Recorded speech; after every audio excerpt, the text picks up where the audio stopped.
welcome back to episode 3 of a super conversation about the Superman franchise. I'm Korbin Zvokel, And I'm Jackson Mahuron. and we are talking today about Superman 3, the third Christopher Reeve film. Next up is a little film called Supergirl, so excited for that. But today it's Superman 3, Christopher Reeve, Richard Pryor, no Lex Luthor, barely any Lois Lane, 10 minutes on the clock. Let's get into it. So I think the first thing to address is a lot of that is because of the production issues we discussed in the last episode, where Yep. Richard Donner gets removed from the film and Lester comes in. We alluded to this, but like Hackman didn't even film any new scenes for Superman 2, but beyond what was already shot, which is why it's a lot of like him from behind, like they're ADRing over and weird stuff. And then Kidder did come back and film it, but she was very vocally kind of outspoken about the treatment of Donner and everything that happened.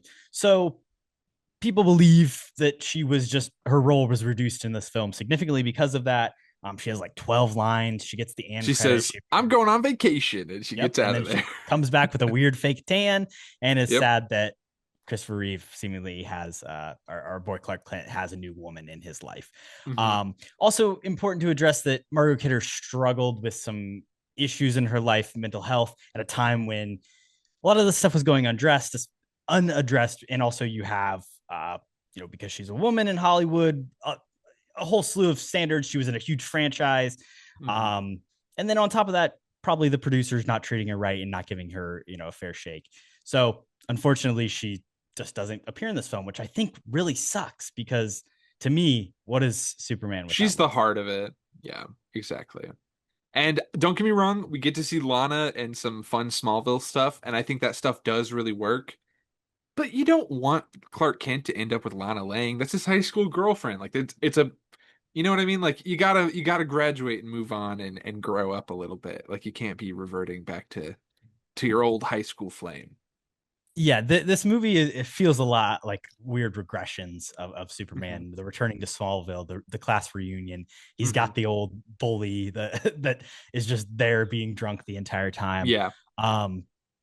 Let's talk about the villains of this movie. Richard Pryor, not really the villain, but he is kind of the tech whiz, the guy who's causing a lot of the problems here. Yeah. And then we've got our new billionaire that is not Lex Luthor. What is his name? I didn't even write it down. Ross Webster is Webster. There it is. What do you think about him? Here's what I'll say about the villains. They did some cool stuff with them at some points. I think Richard Pryor's introduction is kind of fun. He's maybe too big of a focus throughout this movie, and it's mostly the Richard Pryor show a lot of the times. You're paying him $5 million to be there. Yeah, I mean, like, yeah, milk him for all you can, I guess. But the fact that they're kind of these like original character villains for the movie, you could have made Richard Pryor like you could have called him the Toy Man or like something along, or call him a real Brainiac. Don't make him Brainiac. That would be insane. Toy Man would be fine. He even wears like a very Toy Man-esque like suit when he does like a little like gag to get into the Smallville location. Remember when he does like the briefcase with like the pinstripe suit? Right. He does a lot of like bits in this where he's like, I'm gonna be a guy with a suitcase, or I'm gonna be a fake army guy, and I don't know, his personality is kind of all over the place. Yeah, they liked doing true. weird little like sneak onto the missile silo by having a woman faint on the road, and they do their weird stuff. The setup of Pryor is interesting because sorry, Gus Gorman, which is funny if you're any Andor watchers out there. Shout out to the Gorman massacre. But he's down on his luck. He can't find a job. He has all these jobs that he keeps losing, finds the ad to become a computer programmer, and then just turns out to be this great computer whiz. I'm really good at it. But this movie, I think, really, it comes out in this time, 1983, where it's like, computers are crazy. You don't know what's going on with them. Like, people can just be doing anything. And a lot of this movie hinges on that.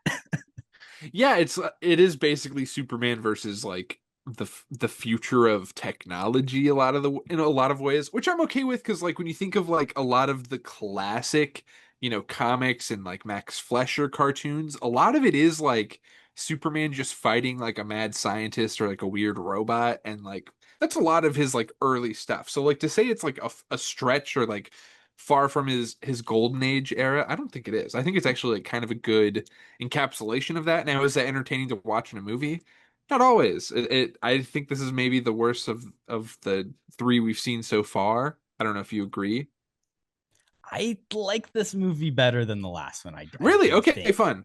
Okay. I think the red evil Superman with the kryptonite thing, which we have not talked about, it is both of our backgrounds right now, Yes. is interesting. It's obviously very short lived. It gives Christopher Hmm. Reeve a chance to kind of act in a different way. Like Sure. something I find about Superman is oftentimes he can be pretty boring, and for a actor to be now in his third movie doing it, like it's nice to see him kind of get to branch out and do something Sure. different.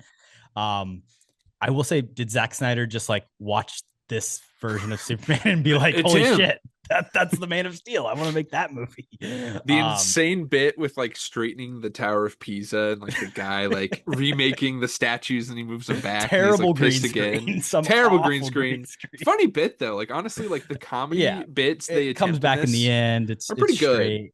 I like it. Yeah. I am a fan of it. Um, a lot of acid stuff in this, and I'm not talking about the drug. I'm talking about literal acid. That must just have been Hmm. a hot topic in the 80s because you've got the fire at the factory With where him there's and a Jimmy.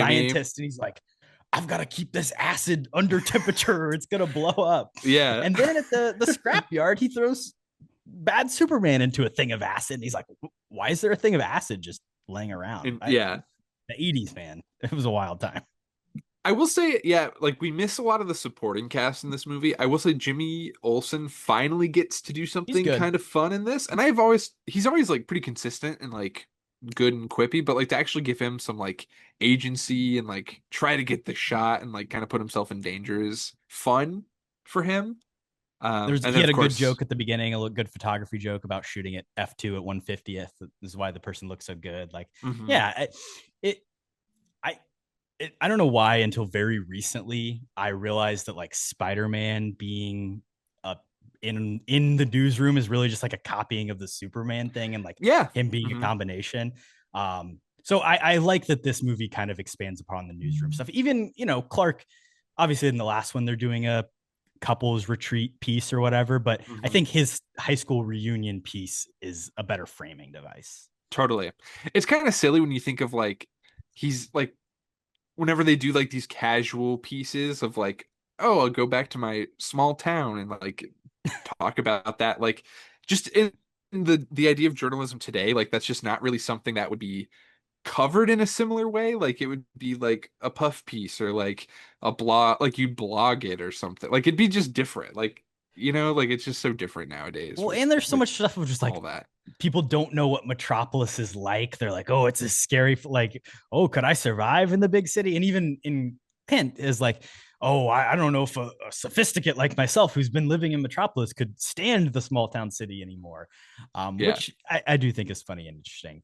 Um, we have this crazy talking about the computer virus fight thing. The woman becomes Webster's sister becomes a computer woman at the end of this film, which is insane. This is like a year before the Terminator. Kind of a cool effect. I liked it. Yeah. I thought it was pretty good. I, you know, she doesn't really do much after that. She No. shoots kind of a beam and then Superman like deflects it back at her. But, that's how it goes. Yeah, like I said, that like specific moment reminded me of like the first Fleischer cartoon where he's like punching a laser and like just destroying a mad scientist. Like it's just like how did we get to this? Sure, supercomputer doing crazy supercomputer things. Super silly. Oh, another bit that is so funny when he's like evil Superman is the Olympic torch runner. And like like they set up this The bit and Olympics are just happening, I guess. you know You where know, it's going. Like it's like but like he's just kind of smugly standing there and blowing it out right before. I think that was super funny. And it's just because he gets like synthetic kryptonite that doesn't work well, it's the biggest right anti-smoking away. ad you could have because he replaces the unknown substance in kryptonite with tar, and then it has a delayed Hmm. reaction to turn him into Amazing. basically a dad who smokes a bunch of cigarettes and drinks all day. And then like so yeah, we have this iconic shot of like him like of Clark Kent stepping out of this muted Superman suit. Which by the way, the colors of the Superman suit when it's like supposed to look dull looks like the Superman Returns suit that we'll eventually get to, which I think is kind of funny. Like, I think it's kind of a commentary on stuff that hasn't happened yet, of like how boring and muted and We become washed unsaturated out. and Yeah. unfun. Yeah. But like to watch like Clark Kent and himself and Superman fight each other and like come out victorious, and he rips off his shirt and he's got like the classic colors again. Like you're like, fuck yeah, we're so back. Like, this is awesome. It does work for me when they combine back together. There's a little bit of like, okay, so they separated it out, but now he has glasses and then he breaks the glasses and then they come back together and It's so he's got the silly. Superman suit. Is it It's intense. metaphorical? Is it literal? Who knows? It's awesome. I'm into it. This movie has a lot of random shit. It It's really does. piled together, but we'll be talking Supergirl next.